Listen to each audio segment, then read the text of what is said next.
जय हिंद दोस्तों, आज हम बात करेंगे एक ऐसे महान राजा के बारे में जिन्होंने विश्व विजेता सिकंदर का लख्त रोककर उसे युद्ध छोड़कर वापस जाने पर मजबूर कर दिया।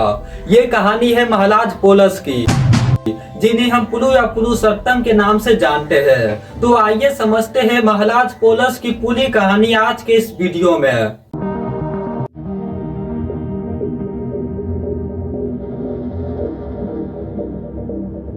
विवेचना में आज सिकंदर महान के भारत पहुंचने और पोरस से लड़ाई की कहानी। सिकंदर की सेना को 20 दिन लगे।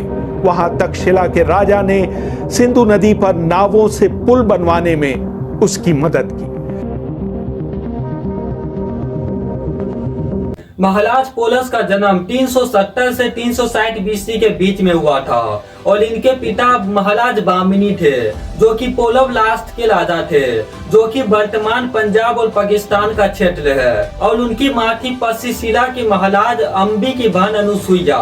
महाराज बामिनी और महाराज अम्बी की वापसी संबंध अच्छे नहीं थे, जिसका फायदा उठाकर महाराज बामिनी के बड़े भाई शिवदत्त के राजा अम्बी के साथ मिलकर षड्यंत्र किया और लाज हासिल करना चाहा। लेकिन उस समय महाराज पोलस बहुत छोटे थे, इसलिए उनके संरक्षण के लिए अनुसुईया ने पोलस को लिपुडवन सौंप दिया।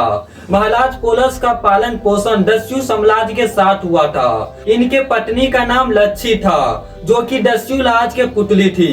बड़े होकर महाराज पोलस ने अपने माता पिता को कैद से आजाद करवाया और अपने पिता को राजगद्दी वापस दिलाई। कहानी अभी यहीं खत्म नहीं होती मेरे दोस्त। आगे चलकर जब महाराज पोलस राजा बने तो एक ऐसा युद्ध हुआ जिसके वजह से महाराज पोलस सभी के दिलों में अमर है। सिकंदर मेसोपोटामिया का शासक राजा फिलिप और रानी ओलंपिया का पुत्र था, जो विश्व विजय की यात्रा पर निकला था। ईरान, सीरिया, मिस्र, मेसोपोटामिया, फिनेशिया, जुडेया, गाजा और बैक्टीरिया को जीतते हुए उनका नजर अब सोने की चिड़िया यानी कि भारत पर पड़ी। भारत में अंतशिला के राजा अम्भिराज और पुलुलास्ट के बीच का संबंध अच्छा नहीं था, जिसका फायदा उठाते हुए सिकंदर अम्भिराज के साथ मिलकर पोलव लास्ट पर आक्रमण कर दिया, जहां उसका सामना महाराज पोलस से हुआ। सिकंदर के सेना में लगभग 50,000 सैनिक थे, जिसका सामना महाराज पोलस ने 20,000 सैनिकों के साथ किया, जिसे द बैटल ऑफ हेडस्पेस कहा जाता है। क्योंकि ये युद्ध झेला नदी के तट पर हुआ था, इसलिए इसे कुछ इतिहासकार